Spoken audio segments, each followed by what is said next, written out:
I was disappointed to see last night that some of our colleagues are unwilling or unable to conduct themselves in this hearing with regular order and in accordance with the rules of the committee and the rules of the Senate. I know last night some of our colleagues even tried to cross-examine the nominee about documents but refused to let him even read them.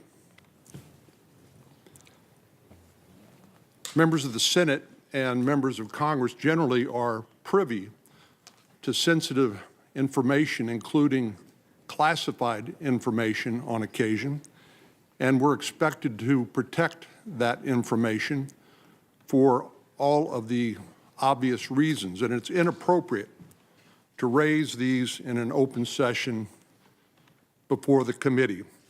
And I think our colleagues understand that, but nevertheless decided to go ahead anyway.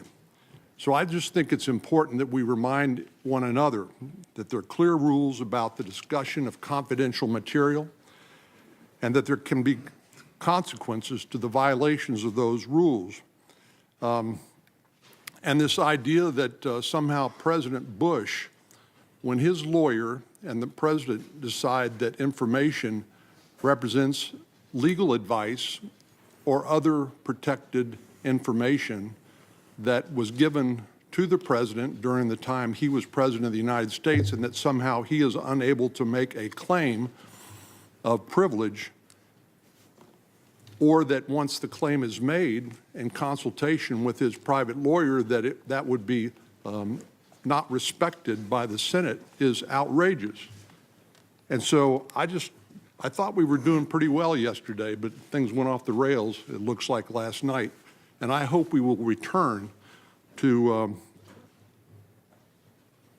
a hearing process that respects the rules of the Senate and that treats each other, and particularly the nominee, with the civility that he and this process is entitled to. And I'd encourage our colleagues to avoid the temptation to either violate the Senate rules or to treat the witness unfairly by cross-examining him about a document and refusing to show it to him, and violating the confidentiality of some of these documents as requested by President Bush in consultation with his private lawyer. Sir, may I respond, because it was directly invoking. May I respond, sir? No Senate rule accounts for Bill Burke's partisan review of the documents. No Senate rule and no history of the Senate accounts for what is going on right now.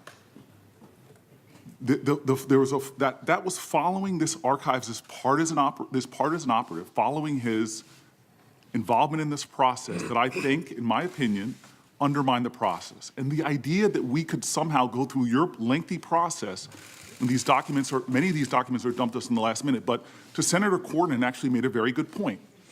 I knowingly violated the rules that were put forth, and I'm told that the committee confidential rules have knowing consequences.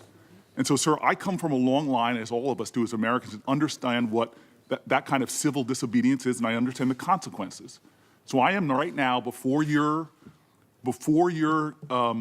process is finished, I'm going to release the email about racial profiling, and I understand that the penalty comes with potential ousting from the Senate.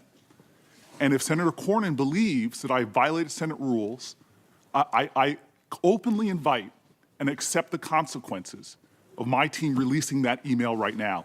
And I'm releasing it to expose that, number one, the emails that are being withheld from the public have nothing to do with national security, nothing to jeopardize the sanctity of those ideals that I hold dear. Instead, what I'm releasing this document right now to show, sir, is that we have a process here for a person, the highest office in the land, for a lifetime appointment. We're rushing through this before me and my colleagues can even read and digest the information. Can I ask you how long you're going to say the same thing 3 or 4 times? No, sir. How long do you want? I'm saying I'm knowingly violating the rules. Okay. Senator Cornyns called me out for it. How many times you going to tell us? Sir, I'm saying right now that I'm releasing committee confidential documents. Mr. Chairman, since the Mr. senator Chairman, invoked my can name, I- I insist on an opportunity to respond. Yeah. I did not mention his name, Okay. but he mentioned my name, and he's right. Running for president is no excuse for violating the rules of the Senate or of the confidentiality of the documents that we are privy to. This is no different from the senator deciding to release classified information that is deemed classified by the executive branch because you happen to disagree with the classification decision. That is irresponsible and outrageous. And I hope that the senator will reconsider his decision, because no senator deserves to sit on this committee or serve in the Senate, in my view, if they decide to be a law unto themselves and willingly flout the rules of the Senate and the determination of confidentiality and classification. That is irresponsible and conduct unbecoming a senator. I want to clarify something that I said before.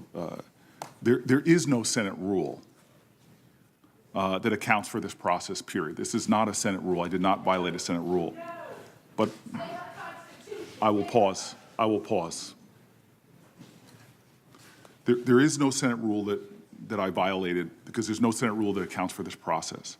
And I say to a chairman that I respect, that I believe has been fair and good to me, I will say that I did willingly violate the chair's rule on the committee confidential process. I take full responsibility for violating that, sir. And I violated because I sincerely believe that the public deserves to know this nominee's record. In this particular case, his record on issues of race and the law. And I could not understand, and I violated this rule knowingly, why these issues should be withheld from the public. Now, I appreciate the comments of my colleagues. This is about the closest I'll probably ever have in my life to an I am Spartacus moment. My colleagues, numerous of them, said that they too accept the responsibility. There were very serious charges that were made against me by my colleague from Texas. I don't know if they were political bluster or sincere feelings. If what he said was sincere, there actually are Senate rules governing the behavior of senators. If he feels that I, and now my fellow colleagues who are with me, have violated those rules, if he is not a tempest in a teapot, but sincerely believes that, then bring the charges. Go through the Senate process to take on somebody that you said is unbecoming to be a senator. Let's go through that process, because I think the public should understand that at a moment that somebody's up for a lifetime appointment, that this issue, does the public have a right to know? This is not about the Presidential Records Act. This is not a violation of the Presidential Records Act, not a violation of Senate rules, sir. But if somebody's going to land those charges, I hope that they will follow through with me and Senator Durbin, Senator Coons, Senator Whitehouse, Senator Hirono, Senator Blumenthal, now Senator Feinstein.